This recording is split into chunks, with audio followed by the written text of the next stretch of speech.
update on our blood boa. It's also sterling. So sterling is a recessive gene that takes away pattern in boas. Blood, as we know, makes it red and dark. And sterling is actually a lightning gene as well. And this is a double visual female that we produced in 21.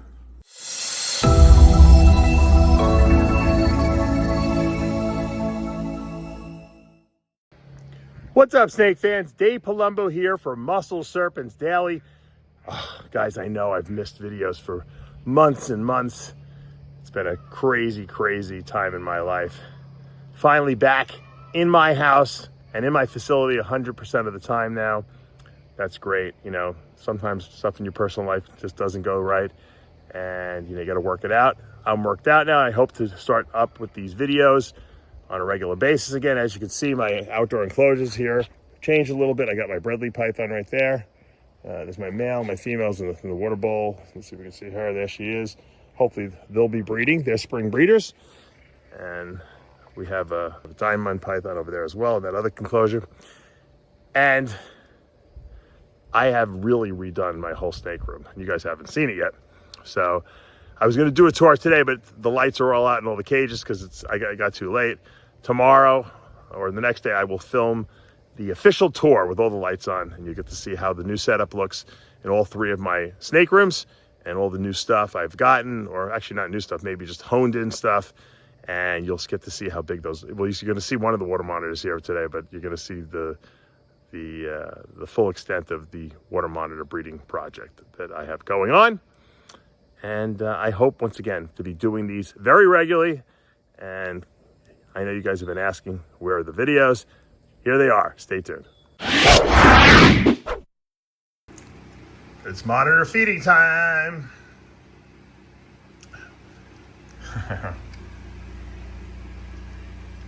They love to rip the things apart. I can't believe how big my double hets. These are my double het black dragon T positives. I cannot believe how big this guy has gotten already. And let's see if my black dragon comes down. Drop the rat in the bottom. She seems to like to stay up on the top. I showed you guys we had this nice little basking platform we made for her. Hopefully she'll come use it. She seems to like staying up in that little high box up there. This guy is working that rat. See what these guys are doing. These guys are hiding. We'll probably get that later. And that guy will get his later too. All right, all's well here. We got a lot of breeding action here in the boa facility. There's my beautiful motley sunglow het leopard girl being bred by the nicest male I've ever produced. And he's a motley call sunglow het leopard, or possible het leopard. I'm pretty sure he's het leopard. I think he's going to prove out. It took me a long time to get him to breed, and she hasn't bred for a couple of years. I gave her off. So this should be a really nice one. Look at that. That's a nice lock right there. Haven't shown you this guy in a while. This guy's over 10 years old. Can you believe it? He's going on 12. This is what they call a Supernova Jag, carpet python. He's a locality from Papua New Guinea, very light locality, combined with the Jag gene, which we know is very similar to spider in ball pythons, so you don't want to breed two of them together. Sometimes they get a little neurologic. He could be a little neurologic when he's eating and stuff like that. But he's got some beautiful color. I've had him for so many years. I had another one that I was going to breed him to that I tried, and I think she became egg bound. That was years and years ago, and she died. And I've had him, and I really just haven't decided who I want to breed him to. But now that I have a lot of females that are growing up, I'm more likely to maybe breed him to an albino and just see. I mean, look how light he is. I mean, this is an adult color. When he was a baby, it was like white almost. It was like white and black. It's got like this ivory color to him. And I don't think there's that many people that have these Supernova Jags anymore. They're pretty, I haven't seen anyone posting about them, but they're really nice colored. And once again, he gets fed like every second or third week, you know, a big rat, and that's it. And he's been really healthy, and look how long let me see if I can unwind him from my hand here so you can see. He's really long. I mean, he's, like I said, he's 12 years old, this guy. And he's good. He's in fighting weight still. He's not obese. He's got some good, strong grip. He's still very healthy, and he'll probably live to 30 years old, this guy. Because he's, like I said, the less you feed these guys, sometimes the healthier they are. So he's looking great, and I'm glad I got to show him to you. All right, look at that. I just came in here at night. My yellow tiger Amazon tree boa is drinking from the water bowl. You never see that. They're always sleeping during the day. At night, they're out. Just getting a nice drink. And let's see oh, there's my yellow hypo Amazon tree boa. Let's see if we can open this cage over here. Look at that. They love to come out at night. She's coming right out to the camera here. Look at that. It's amazing. These things really are nocturnal. Told you. Here's the proof. All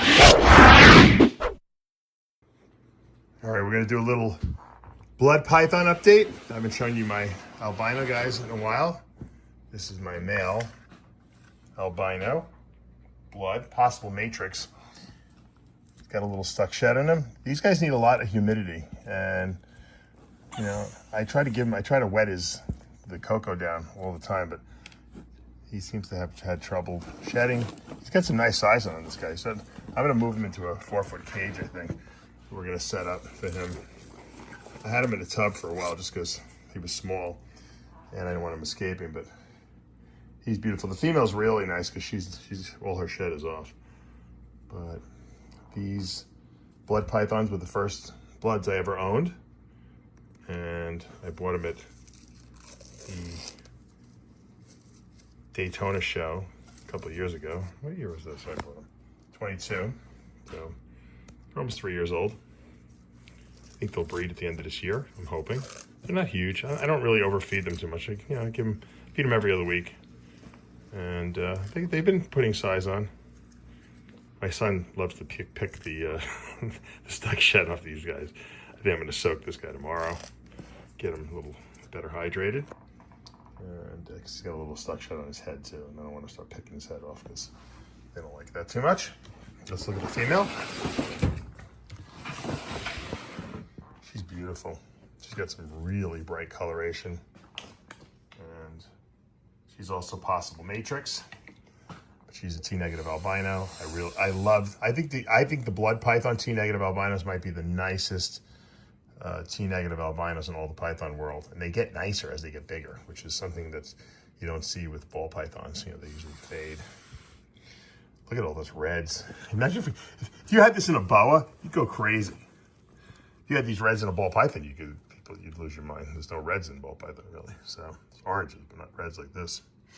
So this female's doing nice. I'm going to start upping her prey a little bit. Like I said, we're going to put her in a 4-foot cage, put him in a 4-foot cage. Their own 4-foot cages, that is. And we'll start giving them bigger prey items, getting them ready for end of the summer, and we try to breed them. All right, a little update on our water monitors. As you can see, they've gotten much, much bigger since the last time I've shown you these guys.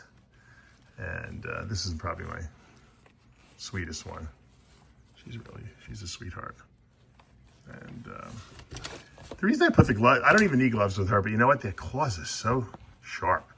I don't like to have like slices in my arms, and they don't do it on purpose. They have like dinosaur talons, and you got to either wear a sweatshirt or I like to wear a glove that has like a long arm piece on it, so that when she puts her claw onto the glove, she's not ripping me apart, because it's really not her fault. She's not trying. You know, she's a sweetheart.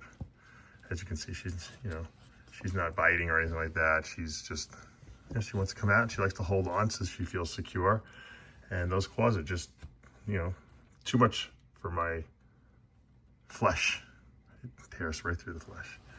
So as you can see, water monitors like water. You got to have those water tubs. I clean them every day. My good friend Tim was here this weekend cleaning because I was in Pittsburgh, but it's a little dark in here because the lights went out already. We're after hours here. These lights are only on until 7 o'clock at night. And she ate earlier, so she's, actually, I don't know if she ate. She'll eat tomorrow though, definitely. So I'm gonna leave her alone, give her a little time to go to sleep. There's my black dragon water monitor. Look hanging by his tail. She thinks she's gonna be fed. I'm sorry, I'm not feeding you till tomorrow. We don't eat on Sundays. Take the weekends off. And there's my beautiful Mona. She's my T-negative albino. And I have to, as you can see, I put them into big cages. These were my outdoor enclosures that we've repurposed, Tim and I, to get these monitors in there. So these 2 females are in there, and I have a big male here, call him Big Boy, and he's going to be breeding these females. I'm deciding whether I'm going to put the females with the males or the male with the female. I think we're going to put the females in with him, as per my friend Don Munson. I'm going to talk to him about that, but you can see he's a big boy. He's a very big boy. So he'll be doing some breeding, hopefully this season. It'll be interesting because, you know, even if we get some fertile eggs from these border monitors, it takes 9 months for those eggs to hatch. So it's going to be a long process, but hopefully by next year we might have some babies. Over to the ball python room, or I should say over to the ball python tubs, because we're in the same room. I only have about 15 or 16 ball pythons now. This is one of the projects I kept. This is our Mandarin clown female, the big one. She's being bred by our Coral Glow, which is like banana. Same gene. Mandarin het clown male. And they produced a nice clutch of eggs, and we have 4 babies from last year. I kept all of those, and we'll take a look at them in a minute, but we're trying to repeat that because we got such great babies, and everyone was asking me if I would sell them some, and I said no, and so we're going to try to do it again. So let's take a look at the babies we made from this past season. All right, this is one of the babies from that pairing we made from 2024. This is a Mandarin clown, very highly desirable in ball python world. This is a visual Mandarin clown. It's a boy. Probably hold him back because, once again, I don't have any male Mandarin clown visuals. So I was very happy to have produced him this past season. We also produced a Mandarin het clown male, who I might sell, but he's a very high expression Mandarin. He potentially could be a possible Superman. He's possible Super Mandarin because I did breed Mandarin to Mandarin. I'm not really too sure. This could be a Super Mandarin, however, it's really, really high expression. So I'm calling it Mandarin now, but he could be a Super Mandarin het clown. That's why I'm going to more than likely probably keep him and try to prove him out as Super Mandarin. We have a Mandarin het clown here as well. This one is not as high expression as the other one, so I'm thinking maybe this is Mandarin het clown, the other one's Super Mandarin het clown. Both boys, so it's good. Hopefully we can get them up to breeding size at the end of the season. And then we have our female, that this was my really, really highly anticipated snake. And she's a little small, I'm gonna tell you why. So this is our Coral Glow Mandarin, she's also possible Super Mandarin clown. So she's a visual clown. She's got at least 1 copy of Mandarin in her, and she's got Coral Glow in her. And she's beautiful. Now, she's a little smaller than the other one because she escaped. She was gone for like 2 months. And in the snake room here, and I found her finally. So thank God for that. But she's beautiful, and I'll be keeping her for sure. Try to get her up to size.